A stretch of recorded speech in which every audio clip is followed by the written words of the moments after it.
Le Grand Maulne, Alain Fournier, résumé chapitre par chapitre. Le narrateur, François Sorel, se remémore l'école de Sainte-Agathe à la fin du XIXe siècle, une grande maison rouge ouverte sur les champs et le village. Son père y dirige les classes, sa mère enseigne aux plus petits, leur vie s'écoule paisiblement. Pourtant ce lieu sera le théâtre des jours les plus bouleversants de son adolescence. Ses souvenirs d'enfance se mêlent à une attente obscure, comme si une présence inconnue hantait les lieux et troublait la tranquillité. Un jour d'hiver, il découvre devant la maison une femme inquiète, venue chercher son fils disparu dans la demeure. Cette femme raconte avec fierté et mystère la vie aventureuse de ce garçon nommé Augustin Maulne, qu'elle souhaite mettre en pension. Soudain des bruits de pas résonnent dans les greniers, comme si l'enfant perdu explorait déjà la maison en maître.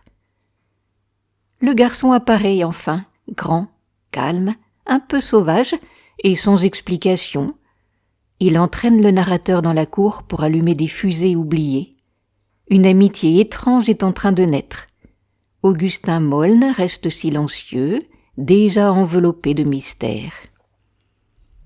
Chapitre 2. Le narrateur, François Sorel, fragile à cause d'une maladie, reste à l'écart des autres enfants. Sa mère le protège autant qu'elle l'isole.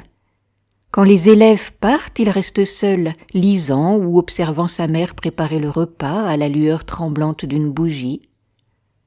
Ces moments forment un bonheur tranquille, comme une petite vie à l'abri du monde.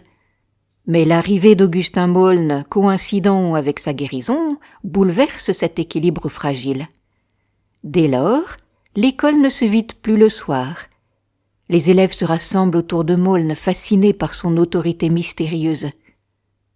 Sans parler beaucoup, il impose sa présence, laissant les autres raconter leurs aventures, tandis qu'il garde en lui des secrets plus grands encore. À la tombée de la nuit, il entraîne toute la bande à travers le village. C'est ainsi, dans ses errances et ses rencontres, notamment chez le charron, que commence l'aventure à quelques jours de Noël. Chapitre 3. Un jour, resté seul avec Maulne dans la cour humide, François sent naître en lui une attente étrange, comme si quelque chose allait changer. Il se retrouve bientôt, avec le petit Coffin, dans la forge du charron, lieu chaud et sombre où le travail rythme le silence. Dans cette atmosphère de braise et de vent, le narrateur éprouve un mélange troublant de joie simple et d'inquiétude diffuse. Il craint que Maulne ne lui vole son petit bonheur du lendemain. Pourtant, il espère secrètement une aventure inattendue. Les paroles des ouvriers, évoquant une jument rapide et un voyage plus lointain, éveillent alors une idée confuse, presque dangereuse. Maulne, silencieux, semble absorbé par ces mots comme déjà projetés ailleurs, loin du quotidien tranquille. Et le narrateur, en le regardant, pressent obscurément que ce moment, comme au seuil d'un départ, ouvre la voie à une aventure décisive. Chapitre 4. Par un après-midi glacé, la classe semble flotter dans le silence d'un paysage d'hiver figé. Tandis que les élèves travaillent distraitement, un murmure constant trouble l'ordre, mais le narrateur, lui, reste muet et anxieux. Car il a remarqué l'absence de Maulne, disparu après la récréation de midi, et il pressent aussitôt son audacieuse fuite. À travers la fenêtre, il observe la ferme de la Belle Étoile, devinant les préparatifs d'un départ clandestin. Peu à peu, la scène se précise, la jument est attelée, la voiture s'avance, et Maulne apparaît enfin, maître de l'attelage. D'abord tranquille, il semble hésiter, puis soudain, comme emporté par une décision irrévocable, il lance la bête au galop et disparaît. Des hommes tentent en vain de l'arrêter. Un tumulte confus envahit élèves et maîtres. Le père Sorel comprend qu'il n'a rien autorisé. Et l'inquiétude gagne la maison et le village où chacun s'attroupe. Ainsi, dans un élan brusque et mystérieux, Moln s'est évadé, ouvrant la porte à une aventure imprévisible. Chapitre 5. Le narrateur, assis près du feu, n'écoute pas le récit de ses grands-parents nouvellement arrivés pour Noël. Son esprit est ailleurs. Il guette la grille, espérant entendre arriver Moln. Bien que tous ceux qu'il aime soient réunis, une inquiétude le ronge. Il pense que Moln va surgir, mais la nuit reste silencieuse. Sa grand-mère comprend son trouble, mais elle affirme n'avoir vu personne à la gare. Au moment de se coucher, un bruit de voiture interrompt la nuit, et tous sortent, saisis d'espoir et d'effroi. Un homme annonce qu'il a trouvé la jument et la carriole, errant seuls sur la route, sans trace de leur conducteur. Devant cet attelage, la famille comprend que Moln a disparu et décide de cacher l'affaire au village et à sa mère. Ainsi commencent 3 jours d'angoisse silencieuse, où chacun, sous des apparences calmes, porte le poids d'une inquiétude profonde et sincère. Chapitre 6. L'hiver mordant entoure l'école qui sent le foin et la classe va commencer. Un coup sec au carreau fait lever les têtes. Derrière la porte apparaît le grand Moln, couvert de givre, la tête haute, ébloui comme un voyageur revenu de loin. D'un air fatigué mais assuré, il s'avance vers M. Sorel et déclare simplement « Je suis rentré, monsieur ». Le maître est intrigué. La classe est fascinée par ce grand compagnon aux yeux rougis et au sourire moqueur. La dictée reprend, mais Moln se tourne vers la fenêtre où la campagne blanchie reste immobile. Il lutte contre le sommeil près du poêle étouffant, puis avoue qu'il voudrait aller se coucher car il ne dort plus depuis 3 nuits. Monsieur Sorel, qui redoute un incident, lui permet de monter. La matinée s'étire, et là-haut, la mansarde abrite le repos du mystérieux voyageur.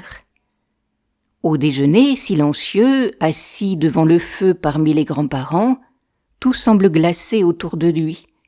On a décidé de ne rien lui demander, et lui de ne rien dire. Après le repas, les jeunes criant de joie dans la cour où le dégel fait dégoûter les toits, Moln et François se retrouvent dans la grande classe qui sent les châtaignes et la piquette.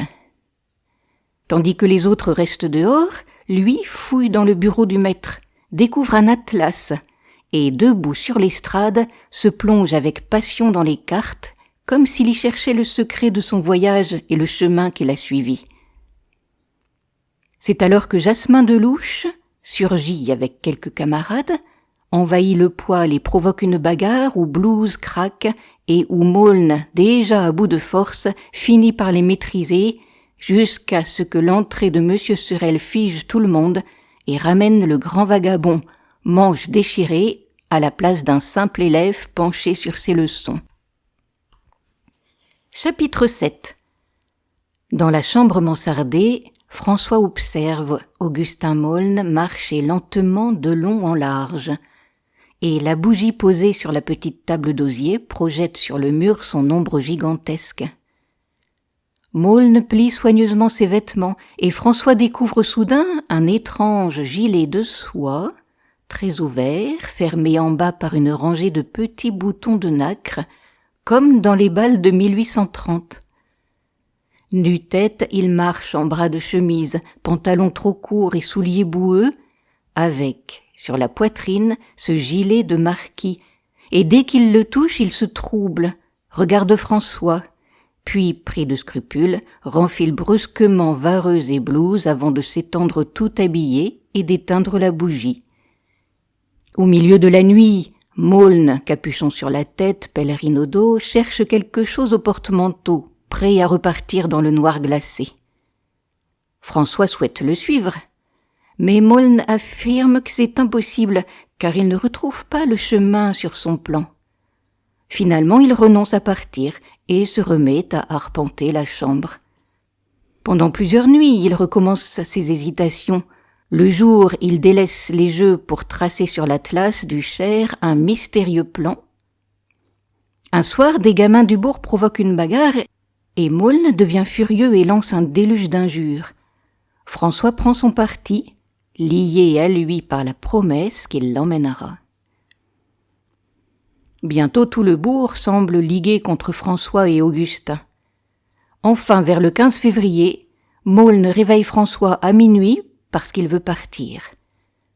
François ose lui parler de la jeune fille mystérieuse que Maulne aime et qu'il a rencontrée là-bas. Chapitre 8. Augustin Maulne ne raconte pas d'emblée tout ce qui lui était arrivé sur la route. Le récit de son aventure, resté longtemps secret, partagé avec François, sera relaté plus tard.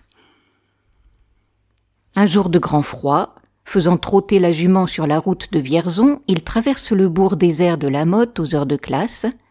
Son projet, conscient, est d'aller chercher les grands-parents charpentiers et revenir à l'heure.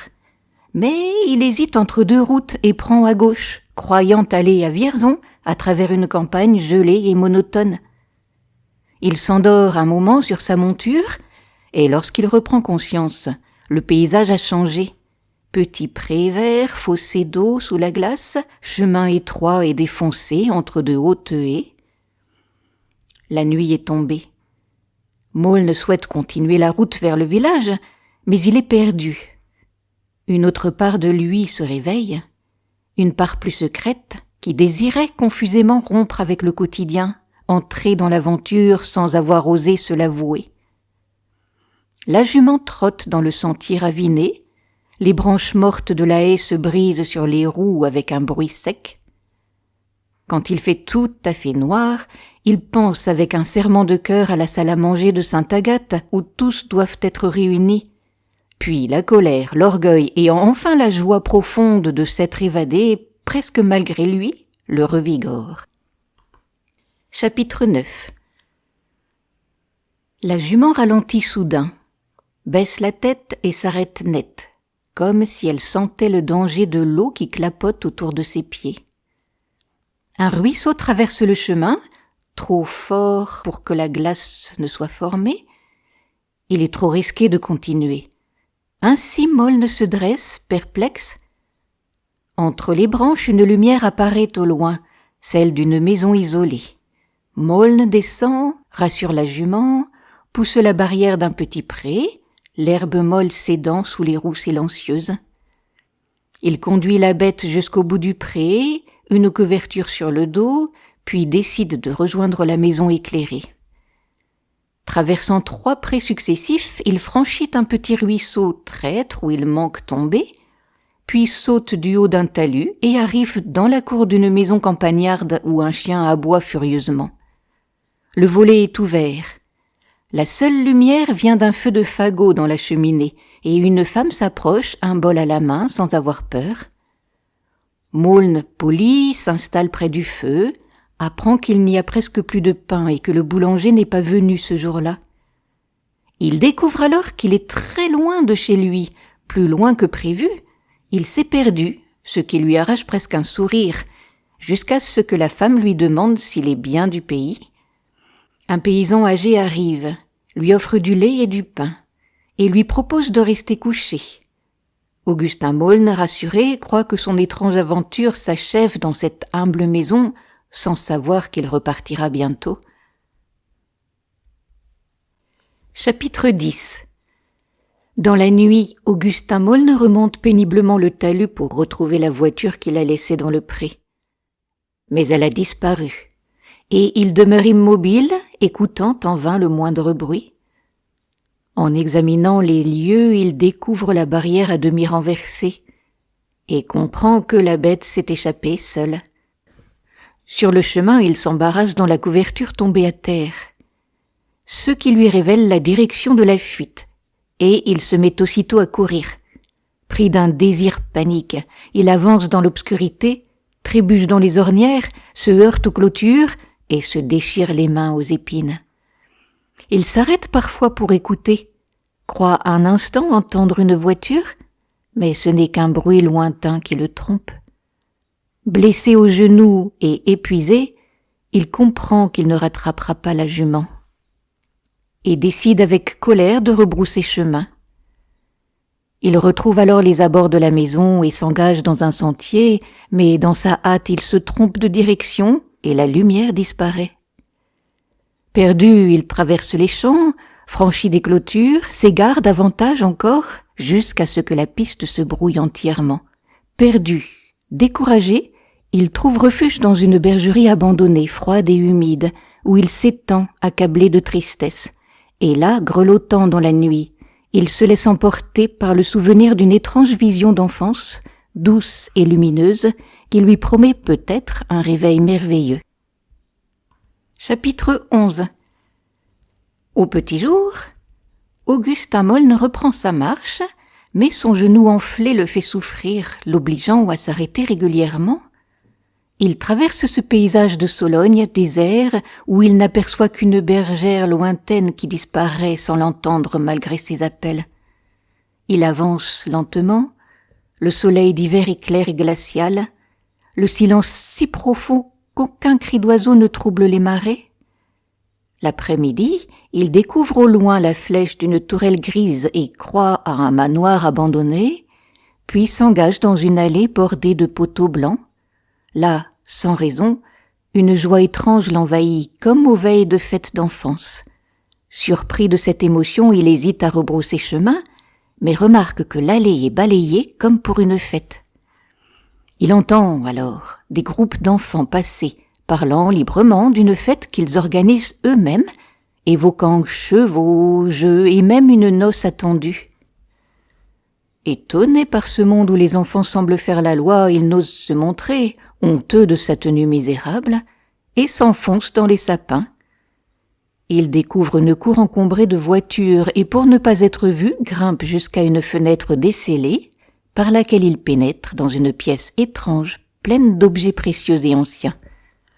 Là, après avoir dégagé un lit encombré, il s'y étend, écoute le vent et croit entendre une musique lointaine qui réveille en lui un souvenir d'enfance. Puis, épuisé, il s'endort dans ce lieu mystérieux. Chapitre 12.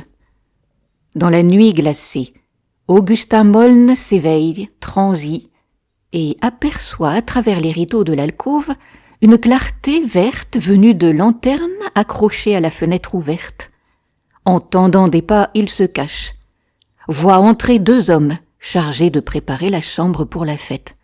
L'un commande d'un ton lent et étrange, tandis que l'autre, comédien misérable et grelottant, exécute la tâche avec lassitude. Ils discutent des lanternes, de leurs couleurs absurdes et des invités encore attendus dans la nuit. Moln observe leurs silhouettes, le chef massif et tranquille, et le comédien, maigre et lamentable, presque fantomatique. Il s'étonne qu'on ait choisi des êtres comme eux pour servir dans une fête si raffinée. Avant de partir, le comédien s'adresse en plaisantant à Moln, qu'il devine caché, l'invitant à se réveiller et à descendre costumé. Il évoque une fête où chacun doit jouer un rôle, comme Arlequin ou Pierrot. Resté seul, Moln comprend qu'il est attendu, comme s'il faisait déjà partie de ce monde étrange. Chapitre 13. Dès qu'ils ont disparu, Moln sort de sa cachette, engourdi mais reposé, et décide de descendre au dîner comme un invité oublié. Dans la chambre éclairée, il découvre des vêtements anciens et élégants. Il les enfile par-dessus ses habits pauvres. Il descend alors dans une cour en ruine, tout semble abandonné, mais mystérieusement préparé pour une fête. Des lanternes colorées brillent aux fenêtres. Au loin montent des chants d'enfants mêlés au vent d'hiver. Un étrange jeune homme vêtu avec élégance passe rapidement et le guide, sans le vouloir, vers le bâtiment principal. Moln le suit à travers des cours et des jardins. Le voilà à une grande demeure où résonnent des rires. Craignant d'être pris pour un intrus, il s'apprête à repartir, lorsqu'il rencontre 2 petits garçons qui le prennent familièrement par la main. Ceux-ci parlent avec simplicité de la fête et de la fiancée de Franz, que tous semblent attendre comme un événement merveilleux. Guidé par eux, Moln entre enfin dans une grande salle illuminée, Autour de longues tables dressées, une foule mêlée d'invités dîne déjà avec solennité. Chapitre 14. Dans la grande salle basse, le repas ressemble à un dîner de noces de campagne où se mêlent vieillards venus de loin et rares paysannes silencieuses. Maulne est affamé, il s'assied hardiment parmi eux. Il mange, puis observe ses convives simples et indulgents qui lui inspirent une étrange confiance. À côté de lui, deux vieilles femmes discutent de l'arrivée des fiancés, révélant peu à peu que Franz de Galais a voulu organiser lui-même cette fête pour accueillir une jeune fille rencontrée à Bourges. Ces dames racontent qu'elle est belle, chassée par son père, et que Franz, fantasque et libre, souhaite l'épouser, soutenu par sa famille. La salle s'anime. Des couples costumés dansent, des enfants courent, et un grand Pierrot inquiétant traverse la foule en provoquant rires et frayeurs. Le repas s'achève et la fête se répand dans tout le domaine, entre farandoles, jeux, musique et poursuites joyeuses. Grisé, Maulne participe à cette agitation, mais il demeure inquiet d'être découvert sous son déguisement. Cherchant le calme, il gagne une pièce tranquille où des enfants jouent en silence, tandis qu'une jeune fille dans la pièce voisine joue doucement du piano. Dans cette atmosphère paisible, il se sent envahi d'un bonheur intime et rêve d'une vie simple, comme s'il était chez lui marié. Entouré d'enfants et bercé par la musique, il retrouve une vision d'enfance douce et irréelle, loin de la fièvre et de la fête. Chapitre 15. Au matin, vêtu d'un costume élégant, Maulne découvre le domaine sous une lumière douce qui transforme l'hiver en printemps.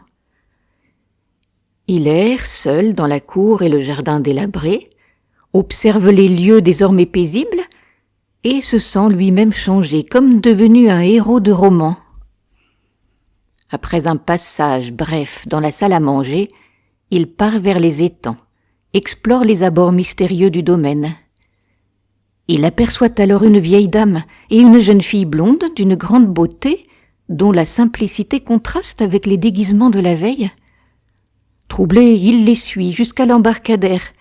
Là, il comprend qu'elles sont la châtelaine et sa fille, saluées avec respect par tous.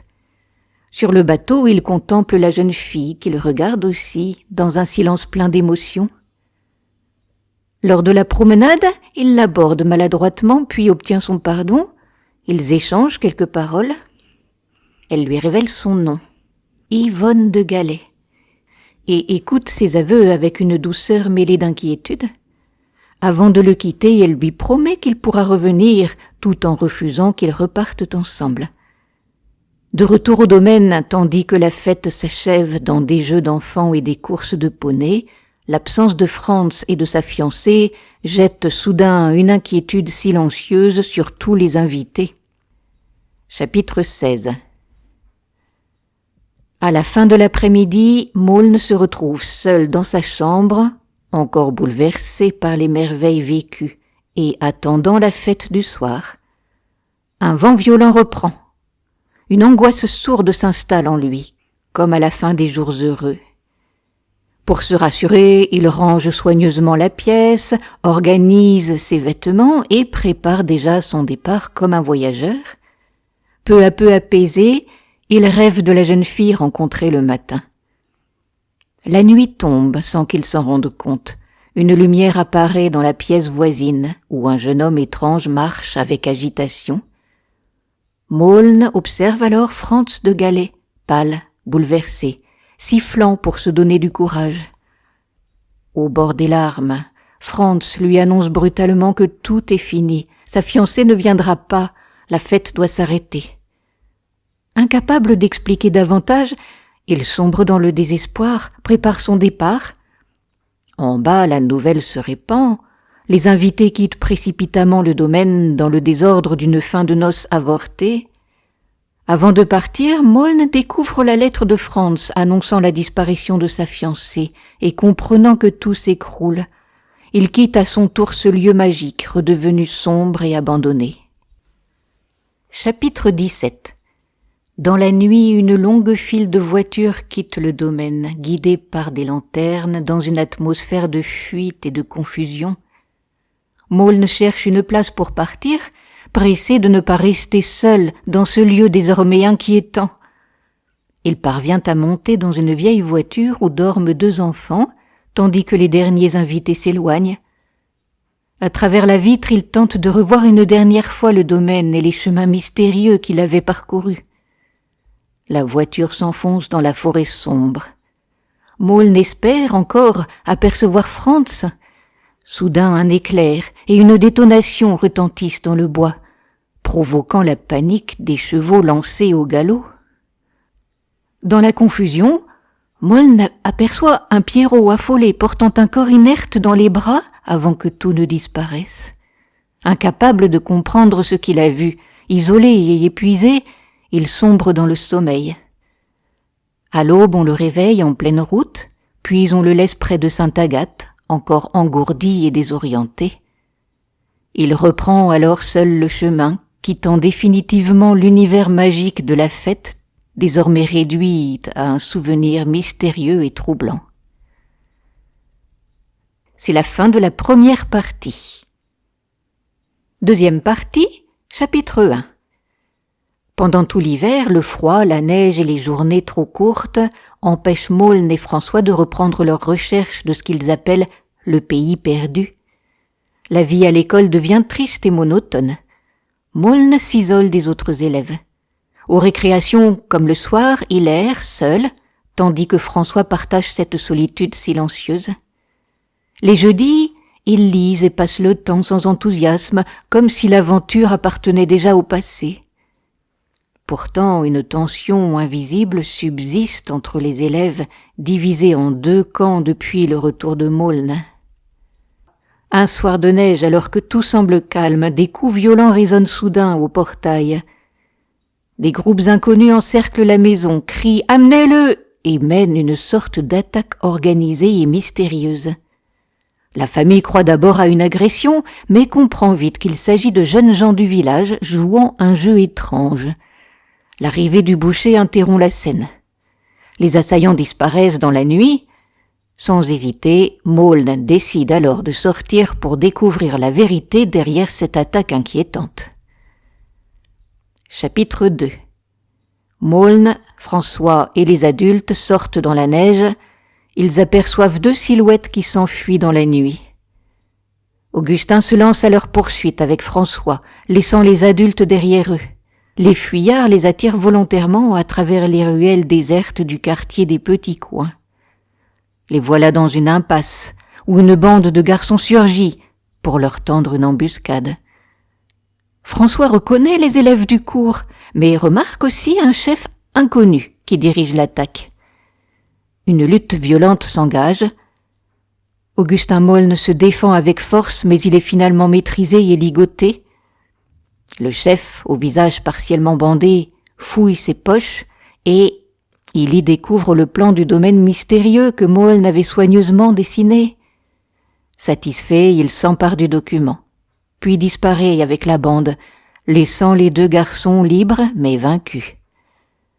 De retour à l'école, blessés et silencieux, Maulne et François comprennent qu'ils viennent de perdre un élément essentiel de leur quête.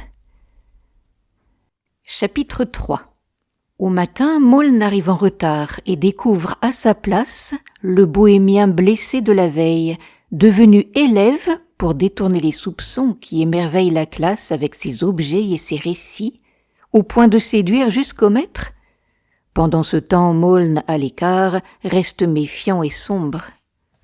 À la récréation, le bohémien règne sur des jeux violents, comme un chef, mais Maulne entre dans la mêlée, renverse tous les autres et force son rival à reculer, laissant leur affrontement suspendu, tandis que le mystère du garçon et de la troupe continue d'intriguer toute la classe. Chapitre 4. L'après-midi se déroule dans le même désordre enchanté, le bohémien sortant de son sac 1000 objets et merveilles qui captivent la classe et troublent même le maître. Seul Maulne, à part, reste étranger à cette agitation séduisante. Le soir, désigné pour balayer, lui et le bohémien restent seuls dans la classe, tandis que François guette l'instant d'un piège pour pouvoir reprendre le plan. Dans la pénombre, les deux garçons déplacent des tables et l'occasion de se battre semble proche, mais Moln hésite, troublé. Remarquant le sang au bandeau et les habits déchirés, il comprend que l'autre s'est battu pour conserver le plan. Le bohémien avoue qu'il a affronté sa propre bande pour revenir faire la paix et restituer ce précieux secret. Alors Moln lui tend la main, scellant une amitié nouvelle. Le garçon révèle qu'il connaît lui aussi le domaine mystérieux et qu'il a complété le plan sans pouvoir retrouver seul le chemin. Il confie sa vie errante, sa tentative de mort, sa solitude et demande leur amitié. Avant de fuir, rappelé dans la nuit, il leur donne une adresse à Paris, liée à la jeune fille, puis disparaît, les laissant pleins d'espoir et de trouble. Chapitre 5. Dans la nuit froide, un voleur surgit chez la veuve de Louche, la frappe et s'enfuit en emportant ses plus beaux poulets. Dumas tente de le poursuivre à la lueur d'un falot, mais la trace se perd, et seul le bruit d'une voiture au galop s'éloigne dans la nuit.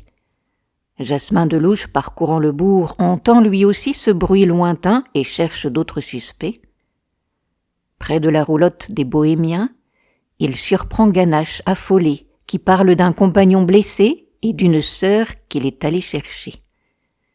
Une religieuse est en effet aperçue peu après, renforçant le mystère de cette nuit agitée. Au matin, tout le village découvre avec indignation que plusieurs basses-cours ont été pillées de leurs volailles. Chacun raconte ses pertes et ses frayeurs.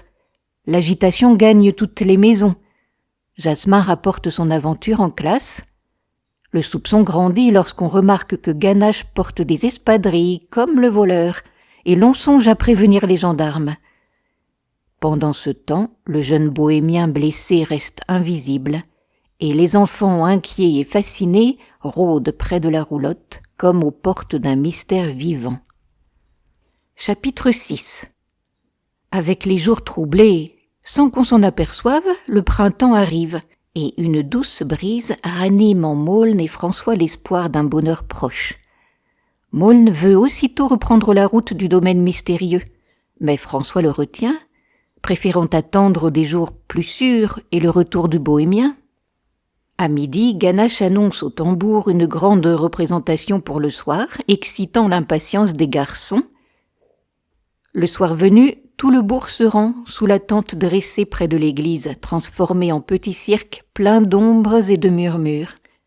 On y voit la chèvre savante, puis le bohémien blessé, devenu meneur de jeu, qui dirige les néméros avec grâce et malice. Le spectacle amuse la foule, et le jeune homme attire tous les regards. Même le maître l'écoute avec admiration ou à l'entracte. Il raconte sa blessure refermée, puis promet d'autres spectacles avant leur départ. Mais parmi les spectateurs se trouve Jasmin de Louche, jaloux et provoquant. Il lance une parole insultante au passage du bohémien. Le jeune homme, troublé, se retourne, et peu après, derrière le rideau, une violente dispute éclate entre lui et Ganache. Le public, suspendu dans le silence, attend la suite du spectacle, tandis que grondent dans l'ombre des tensions encore mystérieuses. Chapitre 7. La pantomime commence avec un Pierrot grotesque qui ne cesse de tomber, provoquant les rires mêlés d'inquiétude des spectateurs. Il enchaîne maladresses et chutes, entraînant meubles et accessoires dans un désordre comique et étrange. Au milieu de ce chaos, Moln, de plus en plus absorbé, se lève brusquement et comprend enfin une vérité. Il reconnaît dans le bohémien le fiancé du domaine mystérieux, celui dont il cherchait la trace. En effet, le jeune homme a retiré son bandeau, révélant son visage pâle et marqué d'une cicatrice telle que Moln l'avait décrit. Il feuillette un petit livre, puis leur lance un regard complice et triste comme pour se faire reconnaître avant de disparaître. Moln comprend aussi que le Pierrot est lié à cette étrange fête et veut aussitôt aller vers eux, mais déjà tout s'éteint et la foule s'écoule, et lorsqu'il atteint la roulotte close, il ne trouve plus que le silence et la nuit. Chapitre 8. En revenant dans la nuit, Maulne et François comprennent que le bohémien est en réalité Franz de Galais, le fiancé du domaine, recueilli par Ganache après sa fuite. Franz avait caché son identité et feint d'ignorer le chemin. Mais ce soir-là, il s'est révélé comme pour leur transmettre le secret avant de disparaître. Maulne, plein d'espoir, décide d'aller le retrouver dès le lendemain pour reprendre ensemble la route du domaine. François lui aussi marche dans une joie confuse, persuadé que l'aventure va renaître et s'accomplir. Mais au matin, arrivé sur la place, il découvre avec stupeur que la roulotte a disparu, ne laissant que des débris. Maulne, affolé, cherche en vain une trace, hésite entre les routes, mais tout est déjà effacé. Il reste là, anéanti, tandis que le village s'éveille autour d'eux. Alors surviennent les gendarmes, lancés à la poursuite des voleurs, mais ils arrivent trop tard, les bohémiens ont fui. On comprend que Franz, découvrant les méfaits de Ganache, a préféré s'enfuir avant l'arrestation, après s'être montré une dernière fois à ses amis. Et le mystère demeure en partie car Ganache reste à la fois voleur et fidèle compagnon, laissant derrière lui trouble et incompréhension. Chapitre 9. Par une lumineuse matinée de printemps, l'école est vide et Maulne, agité, brûle de partir à la recherche du chemin perdu. Il imagine que le domaine n'est peut-être pas si loin et que le plan du bohémien peut les y conduire. Ne pouvant rester enfermé, il décide de partir seul vers le bois des communaux, laissant François attendre. Mais M. Sorel arrive, entraîne les élèves restés à la poursuite des autres partis en escapade, et François est envoyé le long du bois. Seul, dans la campagne, il marche avec émotion, croyant toucher enfin au mystère et au bonheur entrevus par Maulne. Il suit un chemin ombragé, plein de promesses, s'imaginant découvrir le passage secret menant au domaine. Pourtant, il débouche simplement sur la maison du garde, au bout du bois, sans rien trouver. Rejoint par les autres, il apprend que les élèves ont fui et que Maulne est introuvable. Au retour, fatigué et déçu, il rencontre des paysans qui racontent avoir vu Maulne revenir, épuisé, sans succès. De retour à l'école, Maulne, brisé, avoue n'avoir rien découvert. Puis il sombre dans un sommeil lourd avant d'écrire à sa mère, marquant la fin amère de cette quête. Chapitre 10. Le printemps annoncé trop tôt s'efface. La pluie froide enferme les enfants dans une grande salle obscure, tandis que Maulne, songeur, évoque à demi-mot son voyage sans jamais répondre aux questions. Les jours passent dans une tristesse humide, et le jeudi, jour de congé, la lessive est étendue dans la classe chauffée, transformant l'école en séchoir glacé. La cour noyée de pluie devient le seul refuge où Maulne et François regardent en silence un enterrement venu des champs dont les airs funèbres montent jusqu'à eux. Soudain Maulne annonce qu'il a écrit à sa mère pour partir à Paris, terminer ses études, comme s'il fuyait à la fois l'échec et le souvenir du domaine. François comprend peu à peu que leur aventure est finie. Son compagnon va disparaître de sa vie. Maulne promet d'écrire s'il retrouve la trace du mystère, scellant une dernière fois leur fraternité. La nouvelle étonne M. Sorel et attriste Milly, mais rien ne retient le départ décidé. On prépare à la hâte la malle, rassemblant les maigres biens d'un garçon de 18 ans. À midi, la mère de Maulne arrive, déjeune avec lui, puis l'emmène presque sans explication. La voiture disparaît au tournant, laissant François seul avec le sentiment que son adolescence s'en va avec elle. Chapitre 11. Après le départ de Maulne, François reste seul dans une école silencieuse, partagé entre ennui et une étrange sensation de liberté retrouvée. Se sentant redevenu un enfant ordinaire, il se laisse entraîner par les garçons du bourg, quittant sans prévenir la maison. Avec Jasmin Boujardon et le petit roi, il part jusqu'à l'arrière-boutique de la veuve de Louche. Là, dans une atmosphère grossière et complice, ils mangent des biscuits volés, boivent à même la bouteille, scellant une camaraderie douteuse. Pour se faire valoir, François raconte alors l'aventure de Maulne, croyant susciter l'admiration. Mais les autres réduisent ce récit à une simple noce. Ils méprisent le mystère, accusant surtout le bohémien d'avoir tout gâté. Peu à peu, François se laisse convaincre et trahit l'esprit de l'aventure en adoptant leur jugement banal. Surpris par le retour de la veuve, il s'enfuit en désordre, et François comprend qu'il participait à un vol. Honteux, il quitte ses nouveaux compagnons et rentre seul, envahi de regrets et de malaise. La nuit, dans sa chambre, il croit encore entendre Maulne, et comprend avec douleur qu'il a trahi à la fois son ami et leur rêve commun. Chapitre 12. Après son départ, François ne reçoit que 3 lettres de Maulne. Elles sont pleines de tristesse et d'espoir déçu. Dans la première, arrivée dès le surlendemain, Maulne raconte son attente vaine devant la maison parisienne d'Yvonne, close et silencieuse, où il guette en vain un signe de vie. Il y aperçoit seulement une jeune femme étrange, immobile sous la pluie, comme une âme perdue, semblable à lui. Les semaines passent, sans nouvelles, jusqu'à une seconde lettre en juin, écrite dans une chaleur accablante. Maulne y confie que tout espoir est perdu. Il apprend qu'Yvonne s'est mariée, et que le domaine appartient désormais au passé.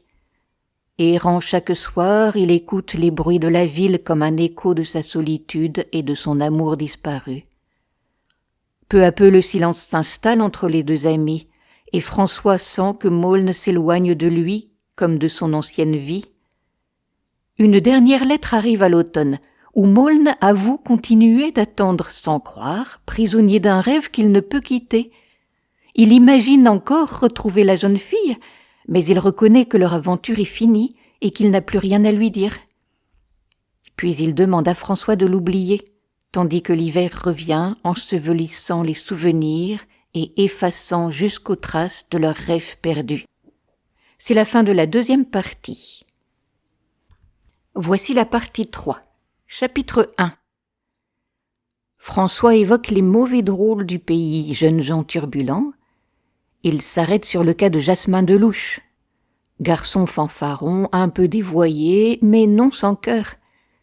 De Louche, ancien ennemi du grand Maulne, cherche maintenant à lui ressembler, répétant ses paroles comme pour s'en rapprocher, regrettant de ne pas avoir été son compagnon. Il exerce sur les autres une sorte de supériorité grâce à ses amusements. Un jour d'août, après les examens, la bande part se baigner dans le Cher, joyeuse et insouciante. En chemin, ils aperçoivent Gilberte Poquelin. Ils tentent de la suivre, mais leur bravade retombe vite et ils renoncent, honteux et silencieux. Arrivés à la rivière, la baignade se déroule simplement sous la chaleur. Le soir, ils reprennent le chemin du retour dans une atmosphère calme et mélancolique, où les voix et les bruits de la nature accompagnent leur fatigue. C'est alors que Jasmin, parlant d'un domaine mystérieux et à demi ruiné, décrit un lieu étrange peuplé d'un vieil officier et de sa fille. Il comprend soudain et révèle que ce domaine est sans doute celui où Maulne s'était aventuré. Pour François, cette révélation ouvre brusquement, comme une route retrouvée, le chemin du domaine perdu. Chapitre 2.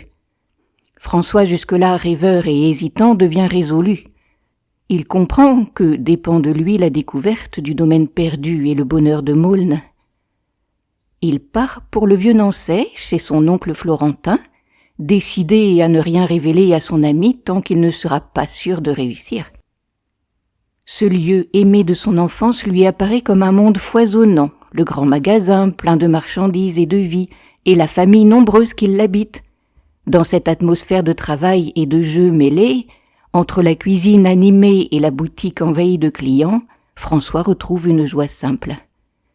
Cependant, il interroge Florentin sur le domaine des Sablonnières et apprend sa ruine, l'histoire de la famille de Gallet et surtout la disparition mystérieuse de Franz après une fête étrange. On lui dit aussi que mademoiselle de Galais, désormais pauvre, vient elle-même faire ses provisions au magasin. Le lendemain, au crépuscule, elle apparaît, d'une beauté grave et douce, à la fois fragile et digne. Une conversation s'engage où la jeune fille révèle une âme sérieuse, rêveuse et presque résignée, parlant d'un bonheur proche que les hommes ne savent pas voir. À demi-mot, ils se comprennent. Elle devine qu'un jeune homme la cherche. François lui laisse entendre qu'il connaît ce chercheur, scellant entre eux une entente secrète. Au moment du départ, un projet de rencontre est lancé. François part, dès l'aube, prévenir Maulne, porteur d'un espoir immense. Chapitre 3. François entreprend sa première longue course à bicyclette, ivre de liberté et d'enthousiasme, comme porté vers le pays de Maulne. Le paysage lui semble s'ouvrir comme un rêve. Chaque détail évoque les récits de son ami jusqu'à la grande roue aperçue à l'entrée du village. Mais en arrivant à la Ferté d'Angillon, une inquiétude obscure le saisit devant la paix du lieu qu'il s'apprête à troubler. Il rend visite à sa tante Moinelle, vieille femme étrange et généreuse, qui l'accueille avec ses manies, ses souvenirs et sa pauvreté dissimulée. Le dîner, mêlé de tristesse et de bizarrerie, fait remonter en lui d'anciens souvenirs d'enfance et de peur. Le soir, la tante lui raconte une histoire qu'elle n'a jamais dite, celle d'une jeune fille rencontrée sur la route, déguisée en homme et épuisée. Cette inconnue, c'était la fiancée de Franz de Galais qui s'était enfuie, persuadée de son propre malheur et de l'impossibilité du bonheur promis. Par sa fuite, elle a provoqué le désespoir de Franz, qui a disparu après avoir tenté de se suicider, laissant le mystère entier. Recueillie quelque temps chez la tante, la jeune fille était repartie pour Paris, toujours hantée par ce passé. Troublé par cette révélation, François choisit de se taire, préférant ne pas compromettre le bonheur de Maulne, tout en gardant au cœur le pressentiment d'un sombre destin. Chapitre 4. Dans une atmosphère paisible de vacances, François se sent porteur d'une bonne nouvelle. Il se rend chez Maulne, installé avec sa mère dans l'ancienne école, lieu austère et chargé de souvenirs. Il y trouve Madame Maulne, affairée à préparer le départ imminent de son fils, sans même savoir réellement où celui-ci se rend, mais affichant une résignation calme. Dans la salle de la mairie, Maulne est assis, il écrit, tourmenté. Leur rencontre est étrange, presque froide. Peu à peu, Maulne explique son projet de départ. Depuis la perte du domaine mystérieux et de son idéal, il ne parvient plus à vivre comme les autres. Il évoque un besoin de réparer une faute et de tenir une promesse faite à Franz. Il est prisonnier d'un passé inaccessible. François est troublé par ces paroles. Il décide d'intervenir et annonce alors que tout espoir n'est pas perdu. Il révèle ce qu'il sait de Madame de Galais et évoque la possibilité de la revoir lors d'une partie de campagne organisée. Maulne pâlit, hésite, puis accepte de rester. En apparence, tout s'arrange. Maulne décide d'accompagner son ami le lendemain, mais en secret, il confie à sa mère de ne pas défaire ses bagages, laissant planer un doute inquiétant sur ses intentions réelles. Chapitre 5. Le lendemain, Maulne se montre transformé, nerveux, fébrile, impatient d'arriver, comme poussé par une angoisse intérieure. Le groupe part pour une excursion près du Cher, dans un décor magnifique de fin d'été, où la nature semble prête à accueillir une journée heureuse. Les invités sont variés, mêlant toutes les classes sociales. Parmi eux, Jasmin Delouche suscite chez Maulne une irritation violente et injuste. Cela révèle son état de tension extrême. François, lui, pressent que cette journée ne sera pas celle du bonheur attendu. Malgré la beauté du lieu et les préparatifs joyeux, une atmosphère d'inquiétude domine. Maulne attend avec impatience l'arrivée d'Yvonne de Galais, oscillant entre espoir et crainte. Incapable de supporter cette attente, il finit par quitter le poste d'observation, persuadé qu'elle ne viendra pas s'il reste. Resté seul, François aperçoit finalement Yvonne arrivant à cheval avec son père. Son entrée rappelle celle d'un rêve ancien. Tous s'arrêtent pour la regarder, fascinés. Maulne, mêlé aux autres, reste immobile, dissimulant son trouble. Mais au moment décisif, c'est Yvonne qui brise la distance. Avec assurance et gravité, elle reconnaît Maulne et elle lui tend la main. Chapitre 6. La journée s'étire, les invités se mêlent, Maulne et Yvonne sont sans cesse séparés. Pourtant, de loin, Maulne fait des signes à François comme un naufragé qui veut croire encore à la terre. Le soir, comme la fête s'essouffle, Yvonne vient vers eux. La rencontre est maladroite, fragile. Maulne, incapable de vivre le présent, s'enferme dans le passé. Il parle du domaine disparu, des merveilles d'autrefois. Et chaque fois, Yvonne doit briser le rêve. Le château est détruit, l'étang est asséché, les enfants ont disparu. Elle raconte la ruine, la disparition de Franz, les dettes, la mort de sa mère. Et derrière ces paroles, une question flotte. Le passé peut-il renaître ? Tous trois marchent dans une lumière douce de fin de jour. Le silence est beau, mais lourd. Yvonne parfois pose doucement la main sur le bras de Maulne, mais lui reste distant, comme étranger au bonheur qu'il a pourtant cherché toute sa vie. Soudain, un chant s'élève au loin, une voix paysanne, lente et mélancolique. Ce n'est qu'un air banal et pourtant, pour Maulne, c'est un écho du rêve perdu. Il s'élance dans le bois comme appelé. Yvonne le regarde disparaître, le cœur serré. Comprend qu'il n'est pas heureux. Et le drame approche, cris, agitation, branches brisées. Le vieux cheval Bélisaire est emmêlé dans sa corde, il se débat affolé. Maulne repousse les autres, agit avec efficacité, mais c'est trop tard, le cheval est blessé. Alors dans sa colère, Maulne s'emporte, accuse, humilie, même le père d'Yvonne. Ses paroles tombent comme des coups. Yvonne, les joues brûlantes, les yeux pleins de larmes, prend les rênes de son vieux cheval. Elle s'en va lentement sans se retourner. Le vent est doux, mais la scène est déchirante. La fête se défait comme un décor qu'on démonte. Au retour, Maulne pleure. Lui, l'insaisissable, l'orgueilleux, il craque. Et d'un bond, il saute à terre, repart en courant vers les sablonnières, comme poussé par une urgence vitale. Ce soir-là, à travers les sapins et les souvenirs, il demande Yvonne en mariage. Chapitre 7. L'hiver a passé et pourtant, au cœur de ce froid, une maison abrite le bonheur. Aux sablonnières, Maulne et Yvonne sont désormais mariés. La cérémonie a été simple, presque secrète. Pendant 5 mois, leur amour a été calme. Maulne est venu souvent discrètement par le même chemin qu'autrefois, mais sans jamais parler du passé, comme si le rêve s'était endormi. Autour d'eux, la vie continue. François est devenu instituteur, vivant seul dans une école isolée. Jasmin a trouvé sa place et s'est adouci. Mais en ce jour de noces, une étrange inquiétude flotte. Le soir tombe, les invités sont partis. Il ne reste que François et Jasmin errant près du domaine détruit, ce terrain vide où autrefois vivait le rêve.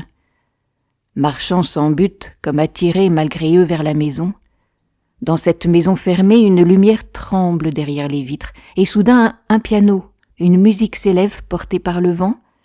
C'est une joie. François écoute, ému. Il pense simplement « Ils sont heureux » et cela devrait suffire.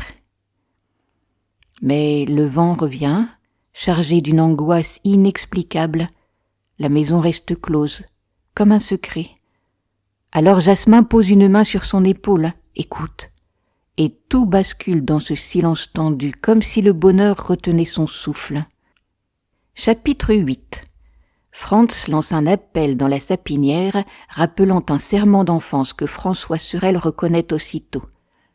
Avec Jasmin, il comprend que Franz et Ganache sont revenus et décide d'aller à leur rencontre. Il découvre un Franz misérable, fatigué et malheureux. Celui-ci reproche à Maulne de l'avoir oublié depuis qu'il a retrouvé l'amour. Il supplie qu'on tienne la promesse de l'aider à retrouver sa fiancée disparue. François tente de le calmer et promet que Maulne l'aidera bientôt. et lui donne rendez-vous dans un an, ce qui redonne un peu d'espoir à Franz. Finalement, Franz repart, toujours fragile et désespéré. Chapitre 9. Maulne et Yvonne vivent un moment de bonheur, seuls dans la maison des Sablonnières. Mais l'appel de Franz trouble Maulne, qui devient inquiet et distant. Incapable de profiter de son bonheur, il est rongé par une promesse passée. Il finit par fuir brusquement pour rejoindre François. Apprenant la détresse de Franz, il se sent obligé de partir l'aider. Ce conflit intérieur oppose son amour présent à son devoir ancien. Yvonne accourt en pensant qu'il l'abandonne. Finalement, Maulne la rassure et la ramène doucement vers la maison sans que le malaise soit totalement dissipé. Chapitre 10. François retourne plusieurs jours aux Sablonnières, mais trouve toujours la maison fermée. Il apprend que Maulne est parti et qu'Yvonne est tombée malade. Peu à peu, il devient le compagnon fidèle d'Yvonne, restée seule et silencieuse dans son attente. Elle ne parle jamais de sa souffrance, mais s'intéresse au passé et aux souvenirs d'enfance. Un jour, elle conduit François à la maison de Franz, un lieu d'enfance abandonné où son frère vivait ses rêves.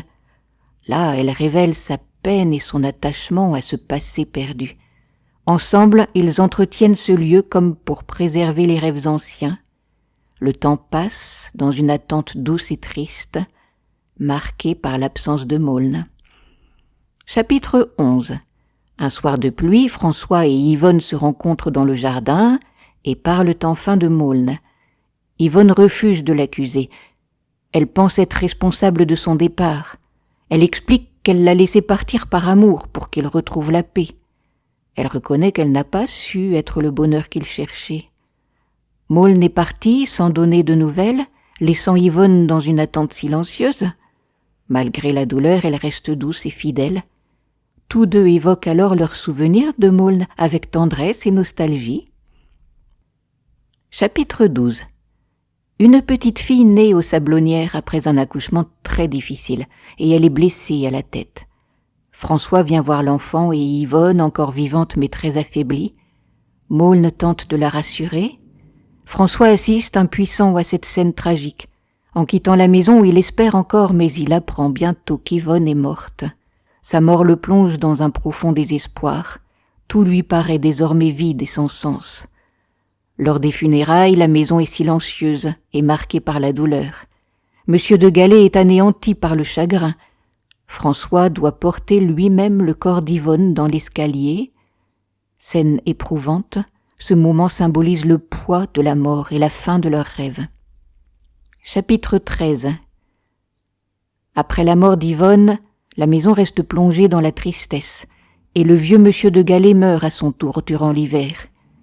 François hérite de la maison en attendant le retour de Maulne, et s'y installe. Il continue d'enseigner tout en s'occupant de l'enfant et espère revoir son ami. Obsédé par la disparition de Maulne, il cherche des indices dans toute la maison. Il fouille meubles, cartons remplis de souvenirs anciens, sans succès. Un jour, il découvre au grenier la vieille malle d'écolier de Maulne. À l'intérieur, il retrouve ses anciens cahiers et souvenirs d'école. Parmi eux, un cahier de devoirs attire son attention. En le feuilletant, il découvre des pages écrites plus tard comme un journal. Il comprend alors qu'il tient peut-être la clé du mystère de la disparition de Maulne. Chapitre 14. Voici le secret de Maulne.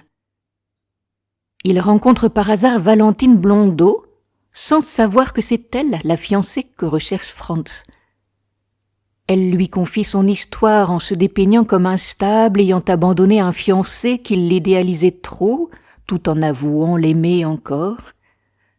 Elle avoue garder pour celui qui aurait dû être son fiancé un attachement persistant, et pourtant elle pousse Maulne à se déclarer. Lui accepte une sorte d'engagement incertain. Maulne est troublé par cette sorte d'engagement sans conviction claire. Leur relation devient alors incertaine et fragile.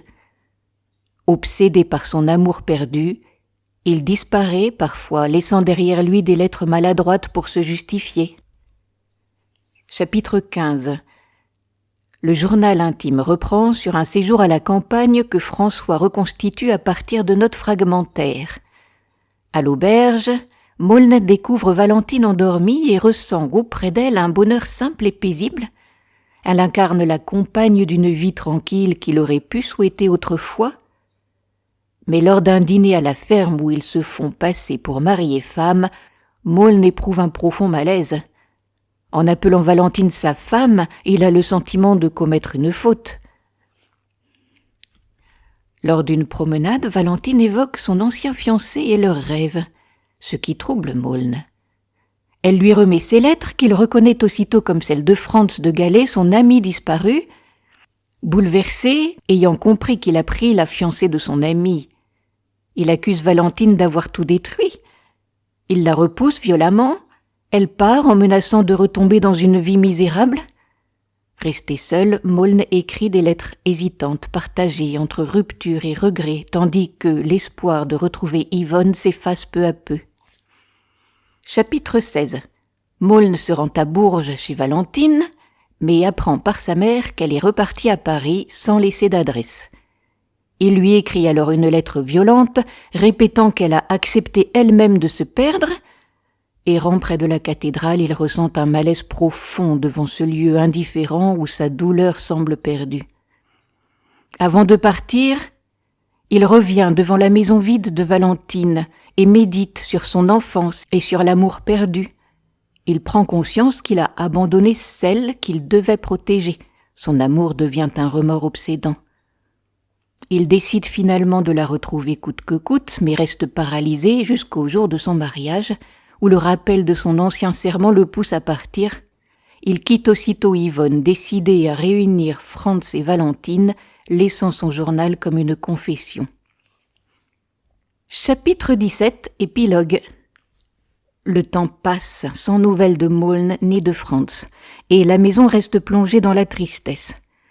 Seule la petite fille apporte un peu de joie et de vie aux sablonnières, par son énergie et son caractère sauvage. Un matin, François rencontre un homme inconnu qui se révèle être Maulne, revenu après une longue absence. Maulne est bouleversé en apprenant la mort d'Yvonne. François lui présente ensuite sa fille, que Maulne prend dans ses bras avec émotion. Il annonce qu'il a retrouvé Franz et Valentine et les a réunis.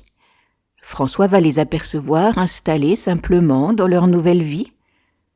Pendant ce temps, Maulne découvre son rôle de père auprès de l'enfant. Une relation naît entre eux, mêlée de tendresse et de vitalité.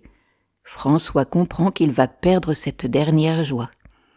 Il imagine déjà son ami, repartant avec sa fille vers de nouvelles aventures.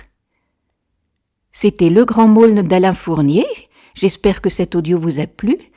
Vous pouvez retrouver Histoire et Poésie sur ma chaîne Entendre lire.